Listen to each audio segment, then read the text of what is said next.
ద్వితీయోపదేశ ఖండము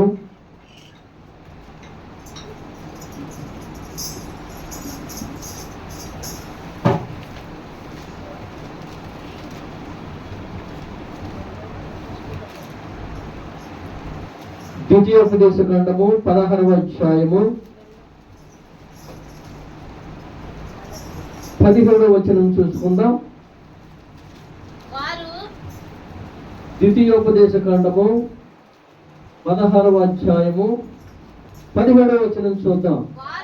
వారు ఉట్టి చేతులతో యెహోవా సన్నిధికి కనబడగా నీ దేవుడైన యెహోవా నీకు అనుగ్రహించిన దీవెన చొప్పున ప్రతి వాడును తన శక్తి కొలది ఇవ్వవలెను. నీ దేవుడైన యెహోవా నీకిచ్చుచున్న నీ గ్రామములన్నిటిను నీ గోత్రములకు న్యాయాధిపతులను నాయకులను నీవు ఏర్పరచుకున్న వాళ్ళను వారు న్యాయములను బట్టి జనులకు తీర్పు తీర్చెదరు. దేవునికి స్తోత్రం. హల్లెలూయా, హల్లెలూయా. మళ్ళీ ఒకసారి 17వ వచనం మనం ఒకసారి చదువుదాం. ఆ 17వ వచనం ఒకసారి. వారు ఉట్టి చేతులతో యెహోవా సన్నిధికి కనబడక నీ దేవుడైన యెహోవా నీకు అనుగ్రహించిన దీవెన చొప్పున ప్రతి వాడును తన శక్తి కొలది ఇయ్యవలెను. దేవునికి స్తోత్రం. హల్లెలూయా, హల్లెలూయా. ఇక్కడ వారు ఒట్టి చేతులతో యెహోవా సన్నిధికి కనపడక నీ దేవుడైన యెహోవా నీకు అనుగ్రహించిన దీవెన చొప్పున ప్రతి వాడును తన శక్తి కొలది ఇవ్వవలెను. వాక్యం అందరూ చదివారా? దేవునికి స్తోత్రం. హల్లెలూయా. ఈ దినము పరిశుద్ధాత్మ దేవుడు మీతో నాతో మాట్లాడుతూ ఉన్నాడు. ప్రియమైన దేవుని సంగమా, దేవునికి స్తోత్రం. ఉట్టి చేతులతో దేవుని సన్నిధికి రాక అన్న కదండి. అక్కడ రాసి ఉందా లేదా? లేఖనాలు ఏమై ఉన్నాయో ఒకసారి మీరు చూడండి. అర్థమైందండి? ఉట్టి చేతులతో నీ దేవుడైన యెహోవా నీకు అనుగ్రహించిన దీవెన చొప్పున ప్రతి వాడును తన శక్తి కొలది దేవుని సన్నిధికి రావలను, ఇవ్వవలను. దేవునికి స్తోత్రం. హల్లెలూయా, హల్లెలూయా. ఉట్టు చేతులతో దేవుని సన్నిధికి రాకూడదు అని పరిశుద్ధ లేఖనాలు మనకి తెలియజేస్తూ ఉన్నాయి. ఆనాటి కాలములో, యెహోవా కాలములో ప్రియమైన దేవుని సంగమా, ఆనాటు దేవుని ఆరాధించిన వారు, అక్కడ ఉన్న లేవియా గోత్రంలో ఉన్న ప్రజలందరూ కూడా దేవుని స్తుతించడానికి దేవుని సన్నిధికి వచ్చినప్పుడు, దేవుని మందిరముకి వచ్చినప్పుడు వారు ఏమేమి తీసుకువచ్చేవారో తెలుసా? వారికి శక్తి కలిగిన దేవుడిచ్చిన ఆశీర్వాదం ఏమై ఉందో ఆ ఇచ్చిన ఆశీర్వాదములోని కొంత దేవుని సన్నిధికి తీసుకువచ్చి వారు దేవుని సన్నిధిలో అర్పణ చేసేవారు. దేవునికి స్తోత్రం. ఎవరు కూడా ఉట్టి చేతులతో వచ్చేవారు కాదు. దేవునికి స్తోత్రం. అందుకే పరిశుద్ధాత్మ దేవుడు అంటున్నాడు, దేవుని మందిరముకి వచ్చేటప్పుడు మీరు ఉట్టి చేతులతో రాకూడదు అని పరిశుద్ధ లేఖనం మనకు తెలియజేస్తూ ఉంటుంది. దేవునికి స్తోత్రం. లేవీయులు ఏ విధంగా అయితే దేవుని సన్నిధికి వచ్చినప్పుడు వారికి ఇచ్చిన ఆశీర్వాదాన్ని బట్టి, వారికి ఇచ్చిన ఆశీర్వాదం ఏమైందండి? ఉద్యోగం అవ్వచ్చు, వ్యాపారం అవ్వచ్చు, వ్యవసాయం అవ్వచ్చు, పాడవచ్చు, పంట అవ్వచ్చు, ప్రతి విషయంలో కూడా వారు ఏం చేసేవారండి? 7 రోజులు కూడా వారు కష్టపడి 6 దినాలు కష్టపడి 7వ దినము దేవుని సన్నిధికి వచ్చినప్పుడు దేవుని సన్నిధికి వారు నిండిగా దేవునికి అర్పణ అర్పించేవారుగా. దేవునికి స్తోత్రం. హల్లెలూయా, హల్లెలూయా. ప్రియమైన దేవుని బిడ్డలారా, పరిశుద్ధాత్మ దేవుడు ఈ ఉదయకాల సమయమందు మనతో మాట్లాడుతున్న ప్రతి వచనాన్ని మనం గ్రహించిన వారుగా ఉండాలి. దేవునికి స్తోత్రం. ఎందుకు మీకు ఈ వచనాలు చూపెడుతూ ఉన్నానో తెలుసా? ఎందుకు ఈ వచనాలు దేవుడు మీకు బయలుపరుస్తున్నాడో తెలుసా? ఎందుకు మీ వచనాన్ని దేవుడు నా ద్వారా మీకు బయలుపరుస్తూ ఉన్నాడో తెలుసా? మీకు కొన్ని దినాల కొరకు నేను ఏమేమి చెప్పానండి? ఏమేమి చెప్పాను? దేవుని సన్నిధికి వచ్చినప్పుడు మీరు తినే ఆహారంలో కొంత దేవుని సన్నిధికి ఉట్టి చేతులతో రాకుండా దేవుని సన్నిధికి తీసుకువచ్చినట్లయితే దేవుడు మీకు ఇచ్చిన ఆశీర్వాదాన్ని దాన్ని 30 60 100 దాన్ని ఫలిస్తూ ఉంటాడు. దేవునికి స్తోత్రం. అది మీరు అనుభవించిందే కాకుండా దేవుని సన్నిధికి కూడా తీసుకువస్తున్నారు. అవునా కదండి? దేవునికి అర్పణగా తీసుకువస్తున్నారు. దేవుని బలిపీఠం మీద ఇక్కడ పెడుతూ ఉన్నారు. దేవునికి స్తోత్రం. హల్లెలూయా, హల్లెలూయా. ఇక్కడ దేవుని బలిపీఠం మీద నువ్వు ఇచ్చిన అర్పణ అక్కడ ఉంది. అవునా కదండి? అక్కడ అరటిపళ్ళు ఎవరు తీసుకువచ్చారు, అక్కడ యాపిల్స్ కాయలు ఎవరు తీసుకొచ్చారు, అక్కడ రైస్ ఎవరు తీసుకువచ్చారు. అవునా కదండి? అది దేవునికి తెలుసు. వారి హృదయము, వారి ఆలోచన, వారి తలపులు ఎరుగున్న దేవుడు పరిశుద్ధాత్మ దేవుడు అంటున్నాడు, నీవు దేవుని సన్నిధికి వచ్చినప్పుడు ఉట్టి చేతులతో రాకుండా దేవుడు నీకు ఇచ్చిన ఆశీర్వాదాన్ని బట్టి, నీ ఉద్యోగాన్ని బట్టి, నీ వ్యాపారాన్ని బట్టి, నీకున్న చేతి పనిని బట్టి, నీకున్న పాడి పంటను బట్టి, నీకు వ్యవసాయాన్ని బట్టి నీకు దేవుడు ఇచ్చింది దాన్ని ఏం చేయాలి? కొంత దేవుని సన్నిధికి నువ్వు తీసుకురావాలి. దేవునికి స్తోత్రం. ఏ విధంగా వారు తీసుకువచ్చారో ఒకసారి మనము ముందరకు వెళ్ళినట్లయితే ప్రియమైన దేవుని బిడ్డలారా, ఇక్కడ మనం చూసినట్లయితే 13వ వచనం చూద్దాం. 16వ అధ్యాయము 13వ వచనం చూద్దాం. ఒకసారి చదవండి. నీ కళ్ళములో నుండి ధాన్యమును, నీ తొట్టులో నుండి రసమును సమకూర్చినప్పుడు పర్ణశాలల పండుగను 7 దినములు ఆచరింపవలెను. ఈ పండుగలో నీవును, నీ కుమారులను, నీ కుమార్తెలను, నీ దాసులను, నీ దాసీలను, నీ గ్రామమున్న లేవీయులను, పరదేశులను, తల్లిదండ్రులు లేని వారిని, విధవరాండుని సంతోషింపవలెను. దేవునికి స్తోత్రం. హల్లెలూయా, హల్లెలూయా. ఈ 13వ వచనములో నీ కళ్ళములో నుండి ధాన్యమును. ఏమండి, కళ్ళం అంటే ఎవరికైనా తెలుసా? యశోదమ్మకి తెలుసు. అవునా కదండి? కళ్ళం అంటే ఎవరికి తెలుసు? ఎంతమందికి తెలుసు కళ్ళం అంటే? అందరికి తెలుసు. పర్లేదు. దేవునికి స్తోత్రం. హల్లెలూయా, హల్లెలూయా. కాబట్టి నీ కళ్ళములో నుండి ధాన్యమును, నీ తొట్టులో నుండి రసమును సమకూర్చినప్పుడు పర్ణశాలల పండుగ 7 దినములు ఆచరించవలెను. దేవునికి స్తోత్రం. లేవీలు, అర్థమైందండి?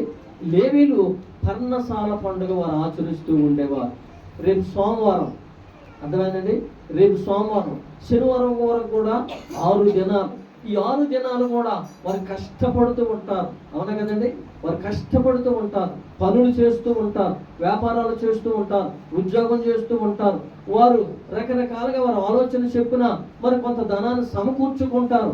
ఈ 6 దినాలు సమకూర్చుకున్న ధనములోని కొంత తీసుకువచ్చి ఆ 7వ దినము పర్ణశాల పండుగని ఒక ఆచార ప్రకారము వారు ఆ పర్ణశాల పండుగ ఆదివారం పునర్ధన దినం మనం అంటాం కదా, వారు పర్ణశాల పండుగని వారు ఏం చేస్తూ ఉంటారు తెలుసా? ఆ 7వ దినము ఆదివారము దేవుని సన్నిధికి వారికి దేవుడిచ్చిన ఆశీర్వాదం ప్రకారం, వారికి దేవుడిచ్చిన వ్యాపారము, వారికి దేవుడిచ్చిన మరి ఉద్యోగము, వారికి ఇచ్చిన సమృద్ధిని బట్టి ఆ 7 దినాల్లో దేవుడు నీకు ఏదైతే ఇచ్చాడో దానిలో కొంత భాగాన్ని దేవుని సన్నిధికి తీసుకువచ్చి వారు ఉట్టి చేతులతో రాకుండా దేవుని బలిపీఠం ఎదుట వారు దేవునికి అర్పించి సాష్టాంగ నమస్కారం చేసి హృదయపూర్వకంగా మనసారా దేవుని స్తుతించేవారు. దేవునికి స్తోత్రం. హల్లెలూయా, హల్లెలూయా, హల్లెలూయా. ప్రియమైన దేవుడా, వారు ఈ 6 దినాలు కష్టపడిన ఒక మేకపిల్ల అవ్వచ్చు, లేకపోతే ఒక పొట్టేళ్ళు అవ్వచ్చు. దేవునికి స్తోత్రం. వారు ఏ విధంగా తెచ్చేవారు తెలుసా? ఏదో ఇవ్వాలలే, ఇవ్వకపోతే బాగోదులే, అందరూ తీసుకెళ్తున్నారులే, మనము తీసుకెళ్దాంలే అనుకోవడం కాదు, కానీ హృదయపూర్వకముతో ఇది దేవుని అర్పణది, ఇది నా కష్టార్జితము, దేవుడు నన్ను దేవుని సన్నిధికి ఉట్టి చేతులతో వెళ్ళొద్దన్నాడు కనుక ఇదిగో నేను తీసుకొని వెళుతూ ఉన్నానని నువ్వు హృదయపూర్వకంతో దేవుడు నీకు ఏదైతే ఇచ్చాడో దానిలో కొంత భాగము. దేవునికి స్తోత్రం. హల్లెలూయా.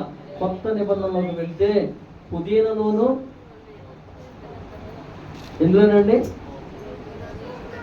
పుదీనా, ఇంకా పుదీనా, కొత్తిమీర, ఇంకా తాలింపులు, వీటిల్లో కూడా దేవుని సన్నిధికి అర్పణించేవారు ఆ దినాల్లో ఉన్నారంట. దేవునికి స్తోత్రం. చూశారండి ప్రియమైన దేవుని బిడ్డలారా, అంటే దేవుడు నీకు ఇచ్చిన ఆశీర్వాదం ప్రతీది కూడా, ఎందుకంటే ఉదయం నుంచి సాయంకాలం వరకు కూడా నువ్వు కష్టపడుతూ ఉన్నావు, శ్రమిస్తూ ఉన్నావు. దేవుడు నీకు కొంత మరి వెల ఇచ్చాడు, నీకు కొంత జీతం ఇచ్చాడు, అవునా కదండి? నీ కష్టాలను నువ్వు అనుభవిస్తూ అది దేవుని సన్నిధికి ఇచ్చేవాడుగా ఉండాలని పరిశుద్ధాత్మ లేఖనాలు మనకు తెలియజేస్తూ ఉన్నాయి. దేవునికి స్తోత్రం. ఎప్పుడైతే నువ్వు దేవుని సన్నిధికి ఉట్టి చేతులతో రాకుండా దేవుని సన్నిధికి నీవు ఇచ్చిన అర్పణను బట్టి ఆ దేవుడు నీకేం చేస్తాడో తెలుసా? నువ్వు గుప్పుడు ప్రతి దినము గుప్పుడు రైస్ తీస్తున్నావు, 6 దినాలు, అవును కదండి? 6 గుప్పుల్లో ఒక కేజీ బియ్యం అయ్యి అనుకున్నావు, దేవుడు నీకు ఎంతంటే కేజీన రైస్ నీకు ఇవ్వబోతూ ఉన్నాడు. దేవునికి స్తోత్రం. అది సమృద్ధి అండి ప్రియమైన దేవుని బిడ్డలారా. దేవునికి ఇచ్చింది ఎప్పుడు కూడా అది వృధా కాదు. దేవునికి స్తోత్రం. అందుకే మీకు నేను చెప్పింది ఏంటో తెలుసా?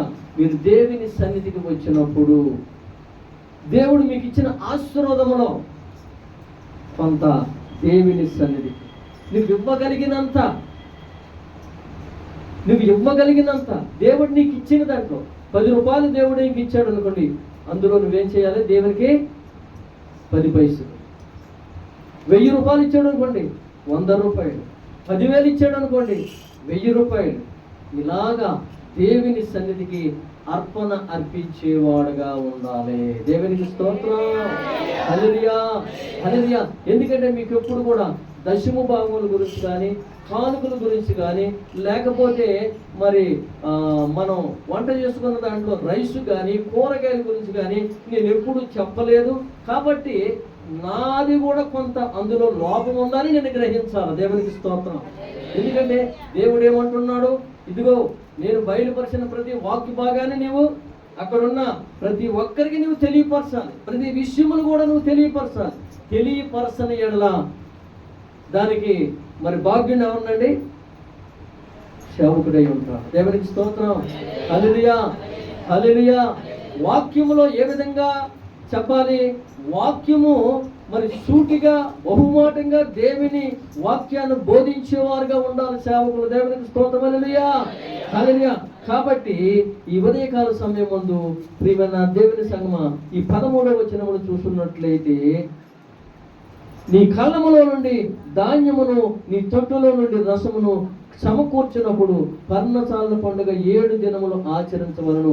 ఆ పండుగలో నీవును, నీ కుమారులను, నీ కుమార్తెను, నీ దాసులను, నీ దాసీలను, నీ గ్రామములున్న లేవీలను, పరదేశులను, తల్లిదండ్రులు లేని వారిని, విధవలను సంతోషింపవలెను. దేవునికి స్తోత్రం. హల్లెలూయా. చూసారా? ఈ 6 దినాలు కష్టపడిన దాంట్లోనంట ఈ సహోదరులకి, ఎవరికండి? ఈ సహోదరులు. ఏమండి, మనం కష్టపడుతున్నాం, సంపాదిస్తున్నాం. మన తోబుట్టువులు ఉంటారు, మన రక్త సంబంధం ఉన్నారు, వారు కష్టపడలేరేమో. ఏమండి, వారు బలహీనులుగా ఉన్నారేమో, వారికి మరి ఎటువంటి సంపాదన లేదేమో. వారికి మనం ఏం చేయాలండి? సహాయం చేసేవారుగా ఉండాలి. దేవునికి స్తోత్రం. సహాయం చేసేవారుగా ఎంతో కొంత, అర్థమైందండి? ఎంతో కొంత వారికి సహాయం చేసేవారుగా ఉండాలి.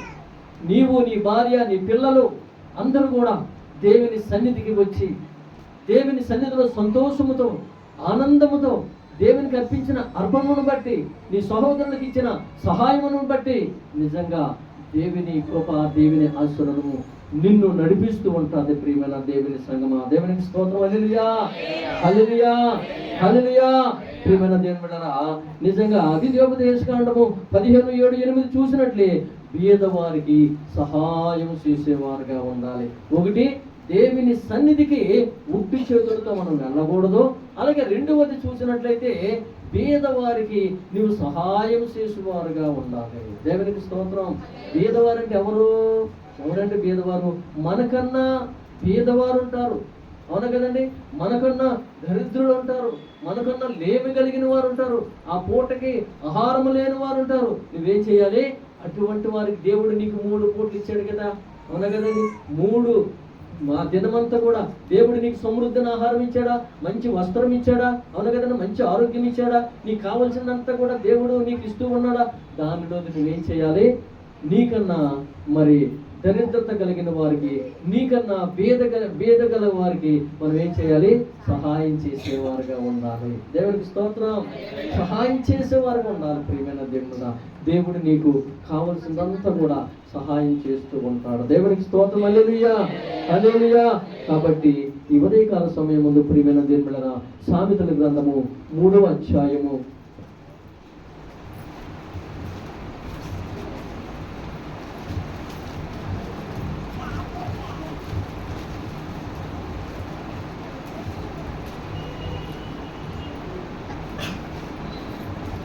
సామెతల గ్రంథము 3వ అధ్యాయము 9-10 వచనాలు చూద్దాం. నీ రాబడి అంతటలో ప్రథమ ఫలమును నీ ఆస్తిలో భాగమును ఇచ్చి యెహోవాను ఘనపరచుము. దేవునికి స్తోత్రం. హల్లెలూయా. నీ రాబడి అంతటలో ప్రథమ ఫలమును నీ ఆస్తిలో భాగమును ఇచ్చి యెహోవాను ఘనపరచుము. దేవునికి స్తోత్రం. హల్లెలూయా. నీవు దేవుని సన్నిధికి వచ్చినప్పుడు దేవుని సన్నిధిలో మనసారా దేవుణ్ణి గణపరచాలి, హృదయపూర్వకంతో దేవుని గణపరచాలి, నీ అంతరంగంతో దేవుని గణపరచాలి, భయము కలిగి భక్తి కలిగి దేవుని సన్నిధిలో పరిశుద్ధ స్థలములో దేవుని ఆరాధించాలి. అలాగే నీకు రావలసిన రాబడి అంతటలో ప్రథమ ఫలమును దేవుని సన్నిధికి ఇవ్వాలి. దేవునికి స్తోత్రం. హల్లెలూయా. నీ రాబడి అంతటలో దేవునికి స్తోత్రం. నీ వ్యాపారం అవ్వచ్చు, నీ ఉద్యోగం అవ్వచ్చు, నీ చేతి పని అవ్వచ్చు, మన కష్టార్జితము దేవుని సన్నిధికి తీసుకువచ్చి అందులో నువ్వేం చేయాలి? దేవునికి అర్పణ అర్పించేవాడుగా ఉండాలి. దేవునికి స్తోత్రం. హల్లెలూయా. హల్లెలూయా. మనం ఎందుకు దీవించబడడం లేదంటే కొన్ని నియమాలు మనము విడిచిపెడుతూ ఉన్నాము. అర్థమైందా? మనం దేవునికి స్తోత్రం. హల్లెలూయా. హల్లెలూయా. కొన్ని నియమాలు విడిచిపెడుతూ ఉన్నాం. దేవుని సన్నిధికి వస్తూ ఉన్నాము కానీ, దేవుని సన్నిధిలో ప్రార్థిస్తూ ఉన్నాము కానీ, అలాగే ఉపవాస ప్రార్థన చేస్తున్నాము కానీ, భయం కలిగి ఉన్నాము కానీ, భక్తి కలిగి ఉన్నాము కానీ, అలాగే ఎక్కడ మీటింగ్లు జరిగితే అక్కడికి పరుగులెడుతూ ఉన్నాము కానీ, గడనే దేవుని సన్నిధికి వస్తూ ఉన్నాము కానీ దేవుని సన్నిధికి వచ్చినప్పుడు నీ రాబడి అంతటలో దేవునికి ఇవ్వవలసిన భాగాన్ని ఇస్తూ ఉన్నావా? దేవునికి స్తోత్రం. హల్లెలూయా. ఇక్కడ సామెతల గ్రంథం 3వ అధ్యాయం 9వ వచనంలో పరిశుద్ధ లేఖనాల్లో దేవుడు తేటగా ఆయన మనకు బయలుపరుస్తూ ఉన్నాడు. దేవునికి స్తోత్రం. నీ ఆస్తిలో భాగం ఇచ్చి యెహోవాను ఘనపరచుము. నీ ఆస్తిలో భాగం ఇచ్చి యెహోవాను ఘనపరచుము. ఎవరైనా ఇస్తాం మన ఆస్తిలో? మరి ఇక్కడ దేవుడు ఏమంటున్నాడు? నీకెంత అయితే ఆస్తి ఉందో అందులో ఉన్న భాగాన్ని, అర్థమైందండి? సంటి గారికి 2 గృహాలు ఉన్నాయి, అవును కదండి? అవును కదా? అందులో ఒకటి దేవుడు ఇచ్చేయమంటున్నాడు. ఇవ్వగలడా? ఇవ్వలేదు, అవునా కదండి? ఆ కాలంలోనైతే తనకున్న ఆస్తిలో దేవునికి ఇవ్వాల్సిన సగము భాగము లేవీలు ఏం చేసేవారండి? దేవుని సన్నిధికి తీసుకువచ్చండి, అక్కడ దేవుని మందిరంలో పెట్టి దేవుని ఆరాధన చేస్తూ ఉండేవారు. దేవునికి స్తోత్రం. హల్లెలూయా. హల్లెలూయా. ఆ దినాల్లో దేవుడి వారికి విస్తారమైన సంపద, విస్తారమైన ఆశీర్వాదం దేవుడి వారికి ఇచ్చేవాడు. ఎందుకో తెలుసా? వారికి 100 గొర్రెలుంటే అందులో ఆ 100 గొర్రెల్లో ఒక గొర్రెను తీసుకువచ్చి దేవునికి ఇచ్చేవాడు. దేవునికి స్తోత్రం.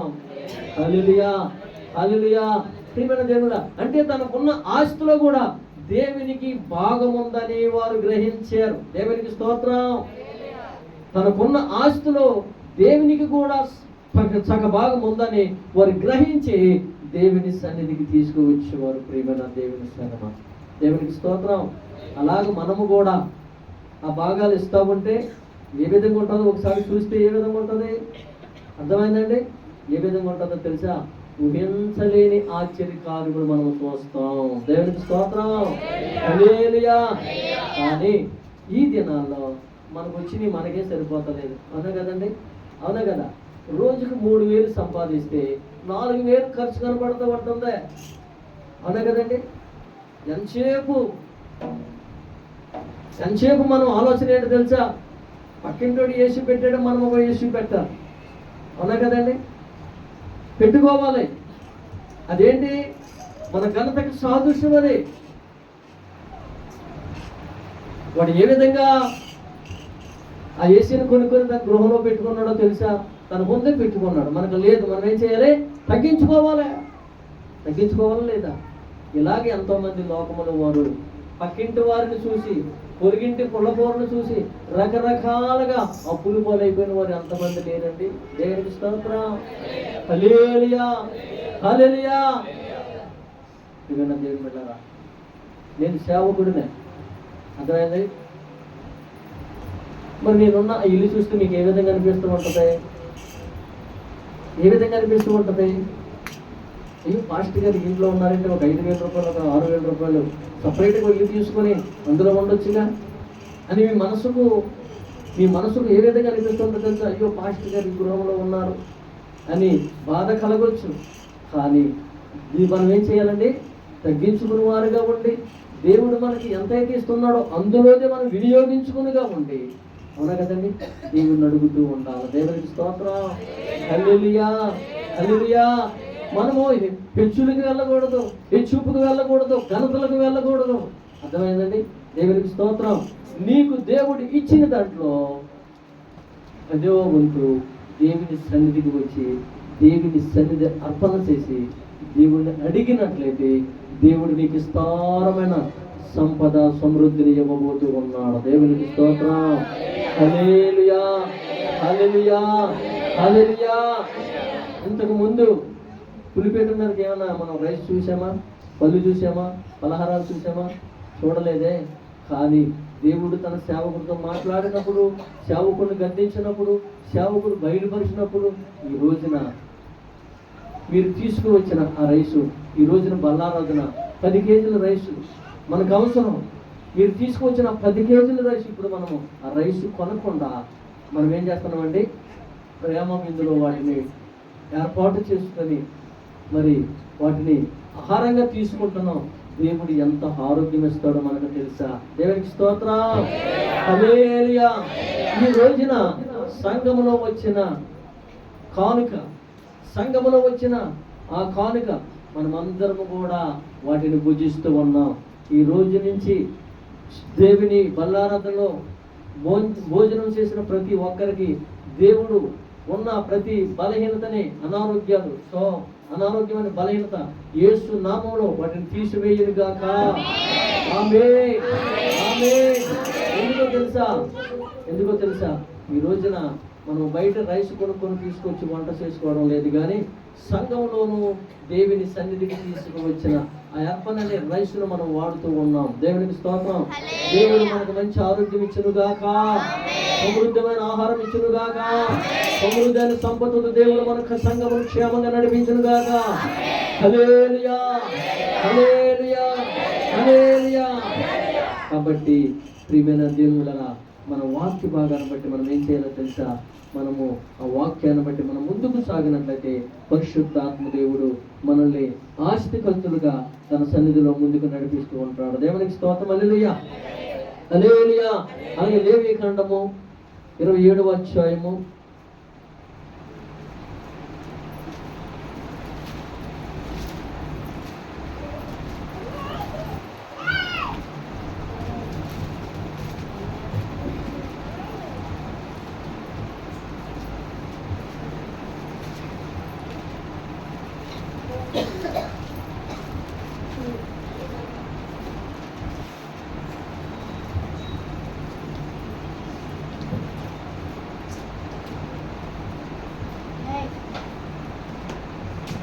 27వ అధ్యాయము 30-32 వచనాలు చదువుకుందాం.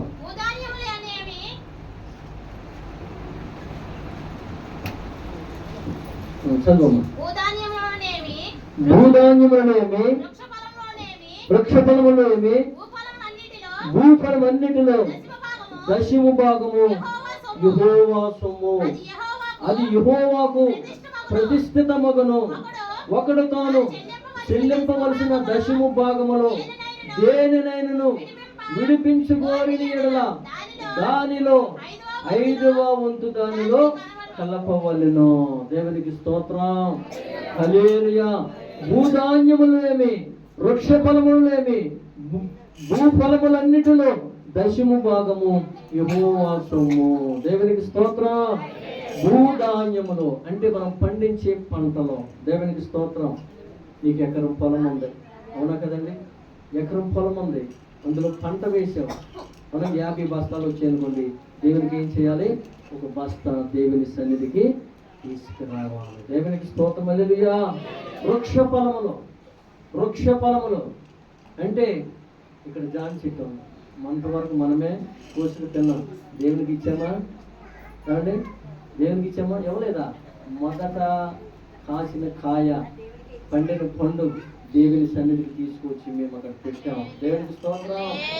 అదే కాదు ప్రియమైన దేవుడా, ఒక పువ్వు పూచిన, ఒక కాయ కాచిన, అర్థమైందండి? ఏది కాచినప్పుడు కూడా దేవుని బలిపీఠం దగ్గరకు వచ్చి పెడతాడు అమ్మగా. దేవునికి స్తోత్రం. హల్లెలూయా. అంతగా దేవుడు తనకు మంచి ఆలోచన ఇచ్చాడు. అర్థమైందండి? ఈ బలిపీఠం దగ్గరకు వచ్చి కాయ చూశానంటే మన చెట్టుని కాయలు కాస్తున్నాయి, మన పాదు పూతలు పూస్తూ ఉంటే కాయ కాస్తూ ఉంటున్నాయి. దేవునికి స్తోత్రం. హల్లెలూయా.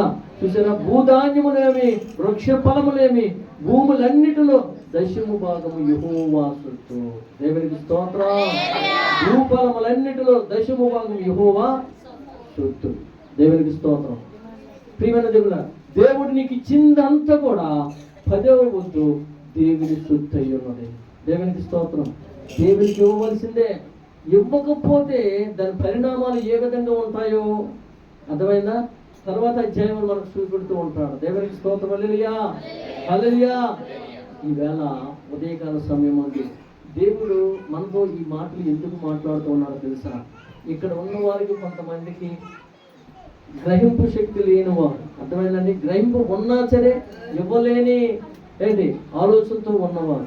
ప్రియమైన దేవుడా, ఎందుకంటే ఇది దేవుని సన్నిధి అయి ఉన్నది. దేవుని సన్నిధికి నువ్వు ఉట్టి చేతులతో రాకూడదని పరిశుద్ధ లేఖనాలు తెలియజేస్తూ ఉన్నాయి. దేవునికి స్తోత్రం. దానిని బట్టి నీ భక్తి విధానము, నీ ప్రవర్తన, నిజంగా నువ్వు దేవునికి ఇస్తున్న వాటిని బట్టి దేవుడు పరలోకమున్న తండ్రి ఆయన చూస్తూ ఉన్నాడు. దేవునికి స్తోత్రం. హల్లెలూయా. హల్లెలూయా. నేను ఇచ్చిన ప్రతి కానుక కూడా, అర్థమైందండి? ప్రతి వారం వచ్చిన కానుకలు ఎంతో కొంత తీసి ప్రక్కన పెట్టి సేవకులకు కానీ, ఎవరైనా పేదవారికి కానీ, మనకన్నా లేని వారికి ఎవరైనా ఉంటే వారికి మేము ఇచ్చేవారుగా ఉంటాం. దేవునికి స్తోత్రం. ఇవ్వని ఎడల దానివల్ల శాపం ఉంటుందని లేఖనాలు కూడా మనకు తెలియజేస్తూ ఉన్నాయి. ఎందుకు తెలుసా? మీరు కష్టపడి తీసుకువచ్చిన కానుకలు మేము కానీ ఆ దశమ భాగము తీయకపోతే, ప్రియమైన దేవుని సంగమా, అది ఏ విధంగా ఉంటుందో తెలుసా? చెప్పినా అది కూడా చెప్పనా? బయలుపరచమంటారా? ఎందుకంటే మీరు మీ కష్టార్థం దేవుని సన్నిధికి తీసుకువచ్చినప్పుడు పరలోకమున్న తండ్రి మీ కష్టార్థాన్ని చూస్తూ ఉన్నారు. మీరు గుప్పులతో తీసుకొచ్చి దేవునికి సన్నిధికి వేస్తున్నారా? అందులోని దశమ భాగం తీసి పక్కన పెట్టి మరి ఒకరికి బీద సేవకులకు, లేనివారుకు, లేకపోతే యదవరాలకు, లేకపోతే ఏ క్రిస్మస్కు వస్త్రాలు ఏదో ఒక విధంగా ఆ భాగంలో మనం ఏం చేయాలి? ఎదటి వారికి పంచిపెట్టేవారుగా ఉండాలి. స్తోత్రం. క్రిస్మస్ రోజున ఒక 10 మందికి మరి విధవరాండ్రులకి మరి సారీస్ పెడుతూ ఉన్నామంటే ఎక్కడి నుంచి వస్తున్నాయి? మీ దగ్గర నుంచే. మీరు ఇచ్చిన కానుకల్లో నుంచి ఏం చేస్తున్నారు? తీసి మరి దేవుని సన్నిధికి అమ్మగారు దాన్ని ఏర్పాటు చేస్తూ, మన దంతులో మనకు 10 రూపాయలు ఉందండి, 1 రూపాయి నువ్వు సహాయం చేయి. ఎవరికి?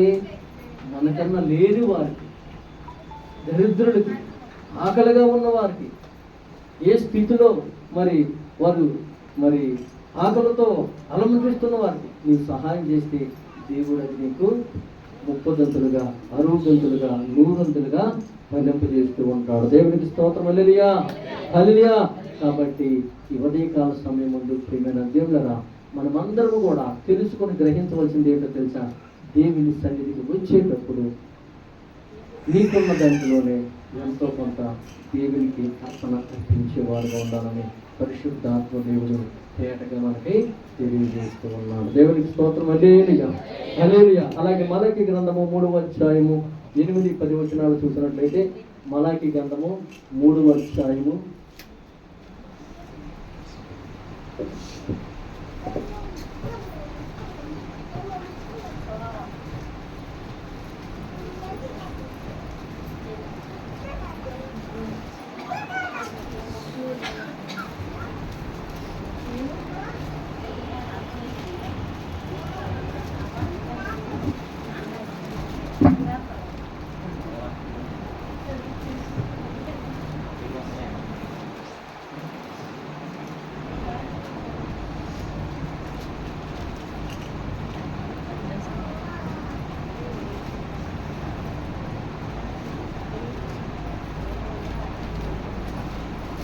పేజీ నెంబర్ చెప్పండి అమ్మ సార్. 780.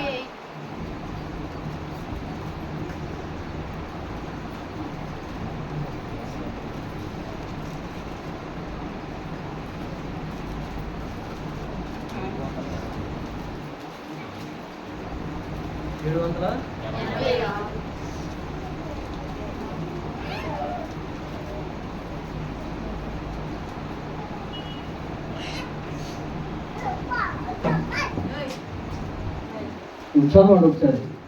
మలాకి గ్రంథము 3వ అధ్యాయము 8-9 వచనాలు చూసినట్లయితే, మానవుడు దేవుని యొద్ద దొంగిలినా, అయితే మీరు నా యొద్ద దొంగిలితిరి. దేని విషయములో మేము నీ యొద్ద దొంగిలితమని మీరందరూ 10వ భాగము ప్రతిష్టార్పణలను ఈయక దొంగిలితిరి. ఈ జనులందరూ నా యొద్ద దొంగిలితూనే ఉన్నారు, మీరు శాపగ్రస్తులై ఉన్నారు. దేవునికి స్తోత్రం. హల్లెలూయా, హల్లెలూయా. చూసారా, ఇక్కడ పరిశుద్ధాత్మ దేవుడు అంటున్నాడు, ఇక్కడ మానవుడు దేవుని యొద్ద దొంగిలినా, దేవుని యొద్ద మానవుడు దొంగిలించిన. దేవునికి స్తోత్రం. హల్లెలూయా. అంటే నువ్వు ఇవ్వవలసింది మనం ఏం చేస్తున్నాం? ఇవ్వని ఎడల మనము దేవునికి ఇవ్వాల్సింది దొంగిలించినట్లే, అవునా కదండి? దేవునికి స్తోత్రం. హల్లెలూయా, హల్లెలూయా. కాబట్టి అయితే మీరు నా యొద్ద దొంగిలితిరి. దేని విషయంలో మేము నీ యొద్ద దొంగిలితమని మీరు అందరూ తెలుసా?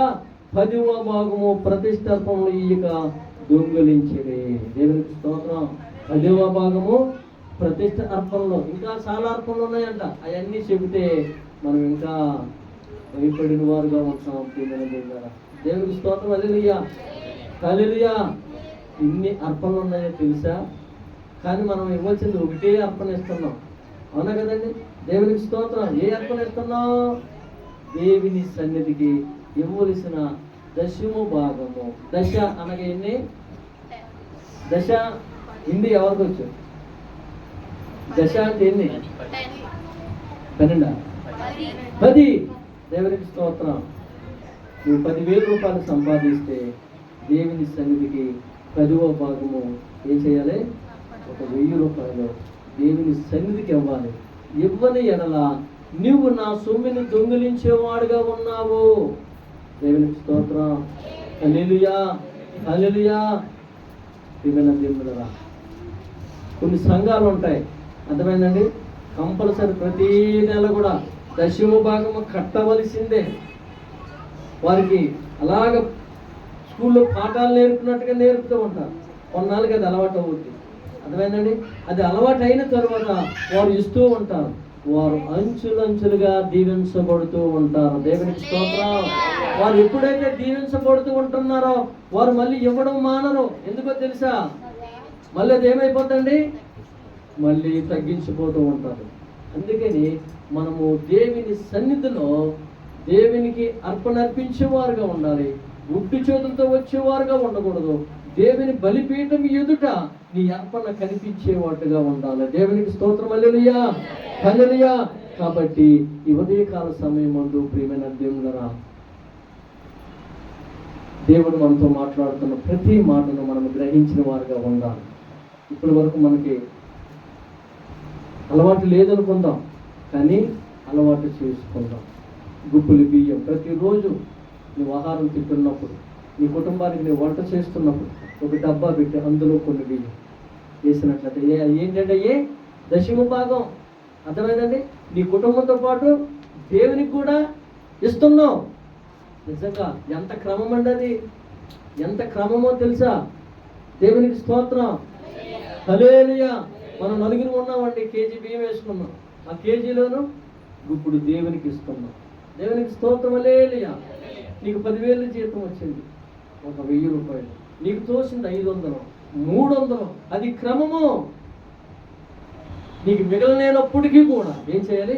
ఎంతో కొంత దేవుని సన్నిధికి తీసుకొచ్చి, దేవా ఇదిగో ఈ వారం అంతా కష్టపడ్డాను, ఈ నెలంతా కష్టపడ్డాను, ఇదిగో నీ సన్నిధికి నేను ఇస్తూ ఉన్నానయ్యా అని మనసు పూర్తంగా అందరు ఇస్తున్నారు కదా, నేను ఇవ్వడం కాదు అది. ఆ అర్పణకి దేవుని దగ్గర విలువ ఉండదు. నువ్వు ఇచ్చింది దేవుని దగ్గర ఏ విధంగా ఉండాలి తెలుసా? కన్నీరు కార్చి దేవుని సన్నిధికి ఇవ్వాలని. నీవు సేవకుల వైపు చూడొద్దు, దేవుని వైపు చూడాలి. దేవునికి స్తోత్రం. సేవకుల వైపు చూడొద్దు, దేవుని వైపు చూడు. దేవుని సన్నిధికి ఇచ్చినప్పుడు నువ్వు పట్టుకున్న కానుక ఏ విధంగా ఇస్తున్నావు దేవునికి, అర్థమైందా? గుప్పుల్లోని కానుక పెట్టుకుని, దేవా ఈ నెలంతా నా భర్త కష్టపడి రాత్రనగా పగలనగా ఇదిగో సంపాదించిన ఈ కానుక, ఇదిగో నేను కష్టపడి నీ కానుక ప్రభువా, ఇదిగో మాకు ఇచ్చిన దాంట్లో నీకు 10వ వంతు తీసుకొచ్చి నీ సన్నిధికి ఇస్తున్నానయ్యా. కన్నీరు కార్చి ఆ కానుక దేవుని ఇచ్చినట్లయితే నిజంగా అది ఎన్ని రెట్లు అండి? అది 3 రెట్లు. దేవునికి స్తోత్రం. హల్లెలూయా, హల్లెలూయా. విస్తారమైన సమృద్ధిని దేవుడు మనకి ఇస్తాడు. మంచి ఆరోగ్యం ఇస్తాడు, సంతోషం ఇస్తాడు, సమాధానం ఇస్తాడు. ఎందుకో తెలుసా? నీ కుటుంబంలో దేవుణ్ణి చేర్చుకున్నావు. నువ్వు ప్రతి విషయంలోనూ దేవునికి ప్రత్యేకంగా ప్రక్కన పెడుతూ ఉన్నావు. దేవుడు ఊరుకుంటాడా? నువ్వు బాధపడితే, నువ్వు లేవలో ఉంటే దేవుడు ఊరుకుంటాడా? నువ్వు బాధపడుతూ ఉంటే దేవుడు ఊరుకుంటాడా? నువ్వు ఒప్పుకెళ్తూ ఉంటే దేవుడు ఊరుకుంటాడా? ఊరుకోడే. ఎందుకంటే నువ్వు దేవునికి ఇస్తున్నావు కనుక. దేవునికి స్తోత్రం. దేవునికి ఇస్తున్నావు కనుక. అందుకని దేవునికి ఇవ్వాల్సింది మనము దొంగిలించేవారుగా ఉండకుండా దేవునికి అర్పించేవారుగా ఉండాలి. దేవునికి స్తోత్రం. హల్లెలూయా, హల్లెలూయా. 1,00,000 రూపాయల జీతం అనుకోండి, ఎంత ఇవ్వాలి? 10,000 ఇవ్వాలి. కానీ ఇవ్వలేము, అవునా కదండి? అమ్మో, దేవునికి సన్నిధికి 10,000 మనం ఎలాగిస్తాం? ఇవ్వలేము అని ఆలోచన వస్తుంది. ఆ ఆలోచన రాకుండా ఆ 10,000లోనే ఒక 2,000 రూపాయలు, ఒక 3,000 రూపాయలు నువ్వు ఇవ్వాలనుకున్నది దేవుని సన్నిధికి తీసుకువచ్చి మనసారా దేవుని సన్నిధిలో పెట్టి ప్రార్థన చేయి. దేవునికి స్తోత్రం. హల్లెలూయా, హల్లెలూయా. అయ్యా నువ్వు ఎంత సమృద్ధికి ఇస్తే అంతగా నేను నీకు ఇస్తానయ్యా. దేవునికి స్తోత్రం. నువ్వెంత సమృద్ధికి ఇస్తే అంతగా నీకు నేను ఇస్తాను తండ్రి అని నువ్వు మాట ఇచ్చినట్లయితే దేవుడు సమృద్ధిగా నడిపిస్తూ ఉంటాడు. దేవునికి స్తోత్రం. హల్లెలూయా, హల్లెలూయా, హల్లెలూయా. ప్రియమైన దేవుని బిడ్డలారా, ఈ కొరింథీయులకు రాసిన పత్రిక 9:7 చూసినట్లయితే దేవుని సంతోషంగా మంచి మనస్సుతో మరి నీ హృదయాన్ని ఇవ్వాలని పరిశుద్ధాత్మ దేవుడు అంటున్నాడు. ఇదిగో నువ్వు ఇచ్చిన కానుకే కాదు, నువ్వు ఇచ్చిన నీ భూఫలములోది కాదు, నీ వృక్ష ఫలములోది కాదు, అలాగే నీ ఆహారములోది కాదు, ఇదిగో నీ కుటుంబంలోది నువ్వు ప్రతిదీ కూడా దేవునికి ఇస్తూ ఉన్నావే, దానితో పాటు దేవుని సంతోషపరిచేవాడుగా ఉండాలి. మంచి మనస్సు కలిగేవాడు, మంచి మనస్సు కలిగి. దేవునికి స్తోత్రం. హల్లెలూయా. మనము ఇచ్చింది కాకుండా ఆఖరి క్షణంలో ఏమి ఇవ్వాలండి? మంచి మనసుతో ఇవ్వాలి. దేవునికి స్తోత్రం. మంచి మనసు ఉండాలి మనది. ఆ మనసు లేకపోతే నువ్వు ఇచ్చిన కానుక వృధా. నువ్వు ఇచ్చిన ఆ 10వ భాగం, నువ్వు ఇచ్చిన ఆ రైస్ అంతా కూడా వృధే. హెచ్చుంపు వరకు ఇవ్వకూడదు, ఎవరో ఇస్తున్నారు ఇవ్వకూడదు. అర్థమైందండి? దేవుడు నీకు కలగజేసిన దాంట్లోనే నువ్వు దేవుని సన్నిధికి వచ్చి నీ మనసారా నువ్వు ప్రార్థించి కృతజ్ఞతాస్తుతులు అర్పించి, దేవా ఈ నవంబర్ నెలంతా కూడా ఇదిగో నాకు వచ్చిన ఈ జీతంలో నీ సన్నిధికి వచ్చి నేను ఇస్తూ ఉన్నాను, నా వ్యాపారంలో ఇస్తూ ఉన్నాను, ఇగో నా చేతి పనులు ఇస్తున్నాను, ఇగో నా బిడ్డల కష్టాతీతంలో నేను ఇస్తూ ఉన్నాను. దేవునికి స్తోత్రం. హల్లెలూయా. దేవుని బిడ్డలారా, నిజంగా మనం ఇంకా కొన్ని దేవుని సన్నిధులు ఇంకా కొన్ని నేర్చుకోవాల్సినవి కొన్ని ఉన్నాయి. అర్థమైందండి? ఇంకా మనకి దేవుడు మంచి జ్ఞానం ఇచ్చాడు, ఆలోచన ఇచ్చాడు, గ్రహింపించాడు. వాక్యం వింటూ ఉన్నాం. వాక్యం వింటుండగా ఇంకా దేవుని సన్నిధులు ఏ విధంగా మనం ఎదుగుతూ ఉండాలి, మెట్టుకు మనం ముందుకు సాగుతూ ఉంటే మనము దేవునికి ఇవ్వాల్సినవి మనం ఇచ్చినట్లయితే దేవుడు అంచెలంచెలుగా మనం దీవిస్తాడని పరిశుద్ధాత్మ దేవుడు మనకి తెలియజేస్తూ ఉన్నాడు. ప్రియమైన దేవుని సంగమా, దేవునికి స్తోత్రం. హల్లెలూయా, హల్లెలూయా. దేవునికి ఇచ్చేంత శోధించమంటున్నాడు. మలాకి 3:8-10లోనే మరొకసారి ఆ వచనాన్ని చూసినట్లయితే,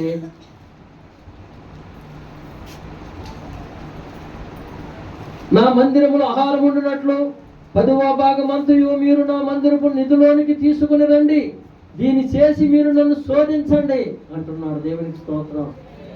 చదవండి ఒకసారి.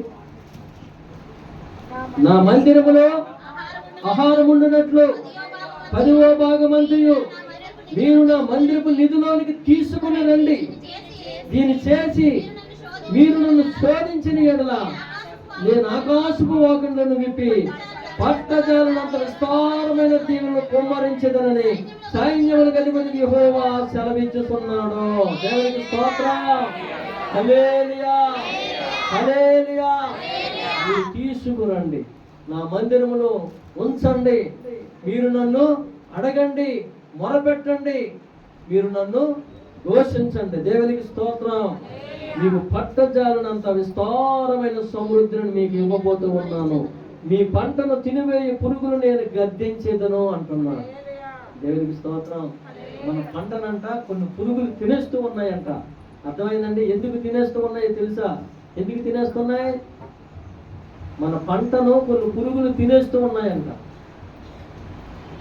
వారం అంతా కష్టపడుతూ ఉన్నాం, శనివారం సాయంత్రం అయ్యేసరికి ఏమంటే మనం కష్టపడింది మనకు కనపడడం లేదు. ఎటు వచ్చిందో అటు వెళ్ళిపోతూ ఉంటుంది. అవునా కదండి? ఒక 15,000 సంపాదించామనుకోండి, ఆ శనివారం సాయంత్రం మనం లెక్క చూసుకుంటే ఇంకా 10,000 అప్పు కనబడుతూ ఉంటుంది. అంటే మనం కష్టపడినంత ఏమవుతుంది? ఏయో ఖర్చులు, ఏయో రోగాలు, ఏయో బాధలు, ఏయో సమస్యలు, ఈ అన్నిటికీ వాటిని ఏం చేస్తున్నాం? అర్పణ అర్పిస్తూ ఉన్నాం. కానీ దేవునికి అర్పించలేని స్థితిలో ఉన్నప్పుడు మన పంటను ఏం చేస్తున్నాయని పురుగులు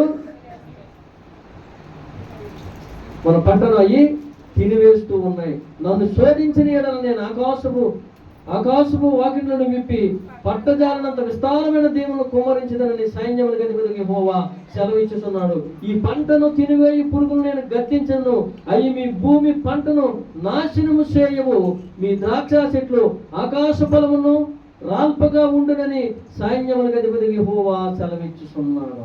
దేవునికి స్తోత్రం. హల్లెలూయా, హల్లెలూయా. ఎప్పుడైతే నీ కష్టార్జితములో దేవుని సన్నిధికి తీసుకువచ్చి దేవునికి అర్పణ అర్పిస్తావో, వాటికి పట్టిన సీడ ఉంటదే, యేసు నామములో దేవుడు వాటిని ఏం చేస్తాడండి? వెంటనే వాటికి స్పేర్ కొడతాడు. వెంటనే స్పేర్ కొడతాడు. ఎందుకంటే నీ కష్టార్థం కనిపించడం లేదు నెలాఖరుని. అవునా కదండి? ఇంకా అప్పు కనబడుతూ ఉంటుంది. వెంటనే దేవుడు ఏ సమస్య ఉందో ఆ సమస్యకు దేవుడు ఏం చేస్తాడండి? స్పేర్ కొడుతూ ఉంటాడు. దేవునికి స్తోత్రం. హల్లెలూయా, హల్లెలూయా. ఎరువు కొడుతూ ఉంటాడు. నిజంగా ఈ మలాకీ గ్రంథంలో దేవుడు సన్నిధికి ఇవ్వాల్సింది ఏ విధంగా మనకు తెలియజేస్తూ ఉన్నాడో, ఏ ఆశీర్వాదం ఇవ్వబోతున్నాడో, మన పంటను ఏ విధంగా ఆశీర్వదించబోతున్నాడో, నీ గృహంలో తొలగరువాన్ని ఏ విధంగా కుషించబోతున్నాడో, ఈ నూతన సంవత్సరంలో నూతన నెలలో దేవుడు నీతో నాతో మాట్లాడుతూ ఉన్నాడు. ఇకనైనా మనము గ్రహించుకొని దేవుని సన్నిధికి ఉత్తి చేతులతో రాకుండా. అవునా కదండి? బైబిల్లో పాటల పుస్తకం ఉంచుకొని రావాలంటారా? ఇంకేమైనా తీసుకొని రావాలంటారా? దేవునికి స్తోత్రం. హల్లెలూయా, హల్లెలూయా. విభిన్న దేవుడురా, మీకు దేవుడి ఇచ్చిన దాంట్లో కొద్దిగా హృదయపూర్వకంగా మనస్సారా దేవుని సన్నిధికి వచ్చి ప్రార్థించి అక్కడ మీరు పెట్టినట్లయితే అది 30 60 100 ఫలించబడుతూ ఉంటుంది. ఆ కానుకను చూసిన పరిశుద్ధాత్మ దేవుడు మీ పంటకు పట్టిన సీడను యేసు నామములో విడుదల కలుగును గాక. యేసు నామములో విడుదల కలుగును గాక. మీ పంట విస్తారముగా పండును గాక. మీ పిల్లలు సమృద్ధిగా దీవించబడుదురు గాక. మీ కుటుంబం సమృద్ధిగా దీవించబడును గాక. ఎటువంటి బలహీనతలు, ఎటువంటి రోగాలు, ఎటువంటి శోధనలు, ఎటువంటి శోధనలు లేకుండా యేసు నామములో దేవుడు మన సంఘమును దినదినము దేవుని సన్నిధికి సమృద్ధిగా తీసుకువచ్చి బిడ్డలుగా మనల్ని దీవించబడును గాక. ఆమేన్, ఆమేన్. దేవునికి స్తోత్రం. ఎవరైనా మీరు కానుక ఇచ్చేటప్పుడు మీరు ప్రార్థన చేసుకోకుండా నాకు కానుక తీసుకురావద్దు. ఇవ్వకపోయినా పర్వాలేదు, కానీ ప్రార్థన చేయకుండా కానుక తీసుకురావద్దు. అర్థమైందా? ఎందుకో తెలుసా? ఇదిగో నేను ఇస్తున్నా ఈ కానుక, ప్రభువా నన్ను ఆశీర్వదించయ్యా, దీవించయ్యా, ఇదిగో దేవుని నీ సన్నిధికి ఇస్తున్నానయ్యా, ఇదిగో నేను ఇచ్చిన కానుక 30 60 100 ఫలించు తండ్రి అని నువ్వు ప్రార్థన చేస్తే దేవుడు దానికి అంచులంచులుగా మీకు ప్రతిఫలాన్ని ఇవ్వబోతూ ఉన్నాడు. దేవునికి స్తోత్రం. ఒక్కొక్కరు ఏం చేస్తారో తెలుసా? ఏమండి, ఇలాగ తీసుకొచ్చి అలాగ ఇచ్చేస్తూ ఉంటారు. నేను ప్రార్థన చేసి పంపించేస్తూ ఉంటాను. అర్థమైనా? మరి మీరు దేవునికి ఇచ్చేటప్పుడు దేవునికి కృతజ్ఞత అర్పణ అర్పించాలి కదా. మనం చాలా మెలకువలు నేర్చుకోవాలి. చాలా మెలకువలు ఉన్నాయి, ఇంకా మీకు తెలియని ఇంకా ఎన్నో ఉన్నాయి.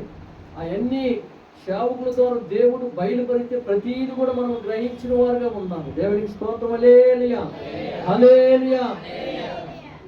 ఒక్కొక్క సేవకుడికి 60-70 వేలు దశమ భాగం వస్తాయి. అర్థమైందా? 60-70 వేలు. ఈ రోజున ఆ సేవకుడు అంతదిగా మరి ఆ స్థితిలో ఉండడానికి కారణం ఏంటో తెలుసా? ఆ సంఘానికి వచ్చిన ఆ సంఘ బిడ్డలే ఆ సేవకుడిని అంచులంచులుగా లేవనెత్తుతూ ఉంటారంట. దేవునికి స్తోత్రం. హల్లెలూయా, హల్లెలూయా. మనం ఒక సేవకుడు వచ్చినట్టున్నాడు, అయ్యా ఈ సంవత్సరం 10th క్లాస్ పాస్ అయిన మా సంఘంలోను దగ్గర 7 వెళ్ళారయ్యా. 7 కూడా మరి పాస్ అయ్యారు, మంచి మార్కులతో పాస్ అయ్యారు. నేను ప్రార్థన చేశాను. అర్థమైందా? కానీ ఒక వృద్ధురాలు తన మనవడు పాస్ అయ్యాడని 50,000 తీసుకొచ్చి నా చేతిలో పెట్టిందయ్యా. ఒక వృద్ధురాలు దాచుకున్న డబ్బులంటే 50,000 ఎప్పటి నుంచో దాచిందట. 50,000 సంతోషంతో నా మనవడు 1st క్లాస్లో పాస్ అయ్యాడని. నిజంగా 50,000 తీసుకొచ్చుకుంటే ఆయన ఇంకో వృద్ధుడు అనుకుంటున్నాడంట. ఆ ఉలుగుతూ మనం వస్తుంది, అయ్యా మీరు మా ఇంటికి రండి కానుకిస్తాను ప్రార్థన చేస్తారు, కానీ మీరు మా ఇంటికి రండి కానుకిస్తాను ప్రార్థన చేస్తాను. ఎప్పుడు వెళ్ళినా 100 రూపాయలు 50 రూపాయలు ఇచ్చేదంట. ఈయన వస్తానమ్మా వస్తానని, లేదండి మీరు తొందరగా రావాలి, లేదా మా అబ్బాయిని చూశారనుకో అవి ఎత్తుకుపోతారు, మీరు తొందరగా రండి. వెళ్ళాడంట. వెళ్ళి ఆ గుమ్మంలోకి వెళ్ళేసరికి నిజంగా దాచుకుని 50,000 చేతిలో పెడితే ఈయనకు నోటు మాటలేదండి. అమ్మ మీ అబ్బాయిని ఏమని అంటారని, కాదయ్యా ఇది నేను దాచుకున్న సొమ్ము, ఇది నాకు వృద్ధాప్య పింఛన్లో వచ్చిన సొమ్ములు, ఇది నా మనవడు పాస్ అయ్యారు మీరు చేసిన ప్రార్థన ద్వారా. దేవునికి స్తోత్రం. ఆ 50,000 చేతులు పెట్టేసరికి నిజంగా ఎంతో సంతోషం. దేవునికి స్తోత్రం. హల్లెలూయా. ఇక్కడికి వచ్చి నాకు చెప్తూ ఉన్నాడు, అయ్యా ఈ సన్నిధిలో 10th క్లాస్ పాస్ అయిన పిల్లలు ఎంతమంది ఉన్నారు? అందరూ పాస్ అయ్యారయ్యా. దేవునికి స్తోత్రం. హల్లెలూయా. మాత్రం స్వామికి ఇచ్చారయ్యా? ఎవరైనా ఇచ్చారయ్యా?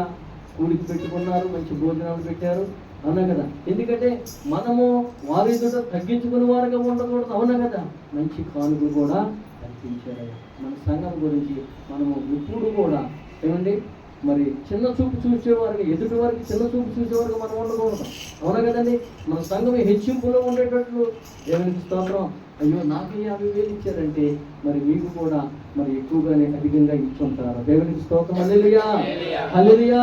ప్రియమైన దేవుడా, మన కుటుంబం కొరకు, మన పిల్లల కొరకు ఏమండి చిన్న చిన్న లోపాలు ఉంటాయి. ఆ లోపాలు బట్టి మన కుటుంబాన్ని మన రోడ్డు మీదకి ఎక్కించకూడదు, అవునా కదండి? మన పిల్లలు మన రోడ్డు మీదకి లాగకూడదు, ఎందుకంటే వారికి విలువ ఉండదు, అవునా కదండి?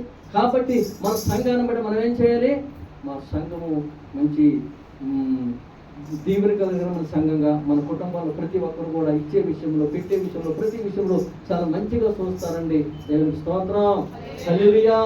ప్రియమైన దేవుడా, ఎందుకు నేను ఈ మాటలు చెప్తూ ఉన్నానంటే మనకు దీవెన ఎక్కడి నుంచి వస్తుందో తెలుసా? దేవునికి నీ కష్టార్జనలో నీవు ఇచ్చేటప్పుడు అది విస్తరించబడుతూ ఉంటుంది. దేవునికి స్తోత్రం. విస్తరించబడుతూ ఉంటుంది. అది ఏ రూపంలో విస్తరించబడుతూ ఉంటుందో నీకు తెలియదు. దేవునికి స్తోత్రం. ఏ రూపంలో విస్తరించబడుతూ ఉంటుందో నేను చెప్పనా?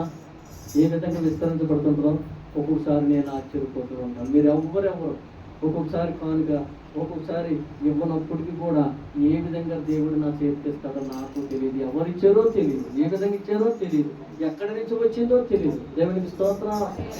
పోయిన నెల కూడా భోజనాల కార్యక్రమం లేదు, ఈ నెల కూడా భోజనాల కార్యక్రమం లేకపోతే ఏ విధంగా అని నేను ఆలోచిస్తూ ఉన్నాను. అర్థమైందండి. శనివారం శుక్రవారం ఆలోచిస్తున్నాను, ప్రార్థన చేసాము. దేవా మీరు ఎవరిని సమకూరుస్తారు, అది నీ చిత్తము, మా దగ్గర ఉన్న దాంట్లోనే మేము భోజనాలు ఏర్పాటు చేసుకుంటాం. దేవునికి స్తోత్రం. నా దగ్గర 3,000 ఉన్నాయి, ఇంకొక 2,000 కావాలి. 5,000 అయితే చికెన్తో భోజనం అవుద్ది, 3,000 అయితే ఎగ్స్తో భోజనం అవుద్ది అని ఇద్దరము ఆలోచించుకుంటున్నాం. అర్థమైందండి. ఎగ్స్ పెట్టాలంటే ఏమండి 60 గుడ్లు, అర్థమైందండి 380 రూపాయలు అవుతాయి. అర్థమైంది. చికెన్ పెట్టాలంటే 1,400 అవుతాయి. అయితే క్యారీ చేసుకుంటున్నాం. ఈ డబ్బులు సరిపోతాయా సాల్వా? దేవునికి స్తోత్రం. హల్లెలూయా, హల్లెలూయా. కానీ అమ్మగారికి నాకు మరి వెంకటేశ్వర భోజనం పెట్టాలంటే బాధతో మాట్లాడుకుంటున్నాం. ఏంటి పరిస్థితి? దేవునికి స్తోత్రం, హల్లెలూయా. ఇలాగ ప్రార్థన చేసాం, భోజనాల కార్యక్రమం కొరకు, ఆరాధన కొరకు ప్రార్థన చేసాం, ఫోన్ వచ్చేసాం. తప్పట్టు కొట్టండి మా స్తోత్రం.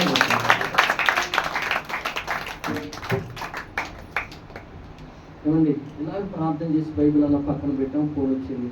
ఫోన్ ఇచ్చాం, అయ్యా రేపు మీకు బల్లారాధన కదా, ఆదివారం.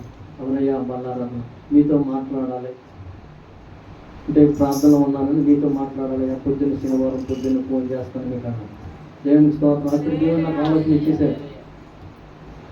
మంచి అయ్యా బాగున్నారంటే బాగానే ఉన్నామయ్యా. మీరు ఎలాగున్నారంటే మీరు బాగానే ఉన్నారు, మేము బాగానే ఉన్నాం. అయ్యా మా వ్యాపారం బాగానే ఉంది, మేము సంతోషంగా ఉన్నాం, మా పిల్లలు సంతోషంగా ఉన్నారు అని మాట్లాడుకున్న తర్వాత మీకు శనివారం ఉదయమే మళ్ళీ మీకు ఫోన్ చేస్తానండి, మీకు బల్లారాధన ఉంది కదా అన్న. ఓకే అయ్యా. శనివారం ఉదయం మొదలుకొని సాయంత్రం 3 గంటల వరకు కూడా మళ్ళీ ఫోన్ రాలా. అర్థమైందండి. వెంటనే 3 గంటలకు ఫోన్ చేసి అయ్యా మీ అకౌంట్లోనూ బల్లారాధనకి డబ్బులు వేసాను చూడండి అన్నారు. దేవునికి స్తోత్రం, హల్లెలూయా, హల్లెలూయా. వెంటనే బాగా తీసుకొని వెళ్ళి ఆ అమౌంట్ తీసి మన భోజనానికి దేవుడు ఈ విధంగా చూసారు. సేవకులు బాధపడితే దేవుడు ఊరుకునేవారు కాదు. మాకు ఏ విధంగా ఉంటారో తెలుసా? 1 నెల భోజనం పెట్టకపోతే నిజంగా లేనివారుగా, పేదవారుగా, ఏమి లేనివారుగా చిచి మనం భోజనం వండుకో లేదా మీ రోజుని ఎందుకు మనకి స్థితి వచ్చిందని మేము బాధపడుతూ ప్రార్థన చేస్తే దేవుడు ఏదో ఒక రూపాన్న ఆయన ఆ కార్యం జరిగించారు. దేవునికి స్తోత్రం, హల్లెలూయా, హల్లెలూయా. దేవుని సంగతి ఆయన చేస్తారు. మీరు ప్రార్థన చేయాలి. ప్రార్థన చేయడం మన వద్దు. ఆ సమయానికి దేవుడు మన్నాను కురిపిస్తాడు. ఏరియాకు ఆహారం పెట్టిన దేవుడు నీకు ఆహారం పెట్టలేడా? కెరేతు వాగు దగ్గర ఆకలితో అలమటించుతూ ఉన్నప్పుడు, ఆ దేశం కరువులో ఉన్నప్పుడు, ఆ భూమి పంట లేనప్పుడు, ఆ వాగులో నీళ్లు లేనప్పుడు, ఇగో సేవకుడు అక్కడికి వెళ్ళి నువ్వు వెళ్ళి ప్రార్థన చేయన్నాడంటే ఏలియాని. ఏలియా తిరిగి సమాధానము లేకుండా దేవునితో మరి తిరిగి మాట లేకుండా వెళ్ళి ఆ వాగు దగ్గర కూర్చొని ప్రార్థన చేస్తూ ఉన్నాడు. ఆకలితో అలమటిస్తూ ఉన్నాడు. పనికిరాని కాకులతో ఆహారాన్ని పంపించాడు. దేవునికి స్తోత్రం, హల్లెలూయా, హల్లెలూయా, హల్లెలూయా. ప్రియమైన దేవుని బిడ్డలారా, భోజనం లేకపోతే మనం ఇంటికాడ భోజనాలు వంట చేసుకోవచ్చు మనకున్న దానిని బట్టి. కానీ ఈ ప్రేమ విద్యుత్ సంఘములో మనమందరం ఒక కుటుంబంగా మరి వంట చేసుకొని ఆ ప్రేమ విద్యుత్ తిన్నది వేరు, మన గృహాలకు వెళ్ళిపోయి అక్కడ మనము ఆహారం తిన్నది వేరు. అందుకని మేము మా మనసు చాలా బాధపడుతూ ఉన్నప్పుడు దేవుడు ఆ ప్రార్థన ఆలకించి వెంటనే సమాధానం ఇచ్చి మరి ఈ నెల ఆ భోజనాల కార్యక్రమం ఆ కుటుంబం ఏర్పాటు చేసింది. వారి కొరకు ప్రార్థన చేయాలి. దేవునికి స్తోత్రం, హల్లెలూయా.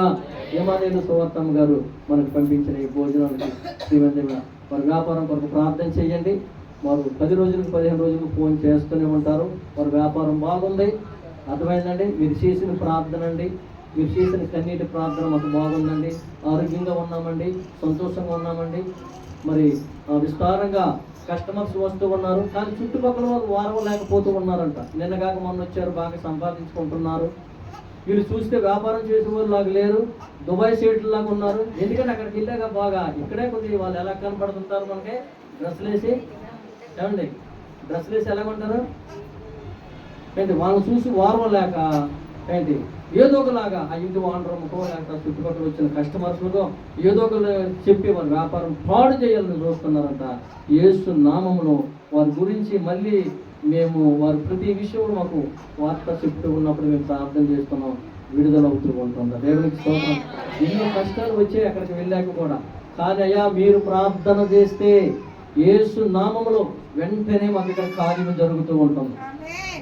నిజంగా వారు ఎంత సంతోషిస్తున్నారు తెలుసా? మీరు ప్రార్థన చేయగానే ఇక్కడ మాకు అనేక మంది కస్టమర్స్ వస్తున్నారయ్యా. వ్యాపారం బాగుంది, మా ఎప్పుడు తీర్చుకుంటున్నాం. అలాగే మరి మీ గురించి మేము ప్రార్థన చేస్తున్నాం, మరి ఉపవాస ప్రార్థన చేస్తున్నాం.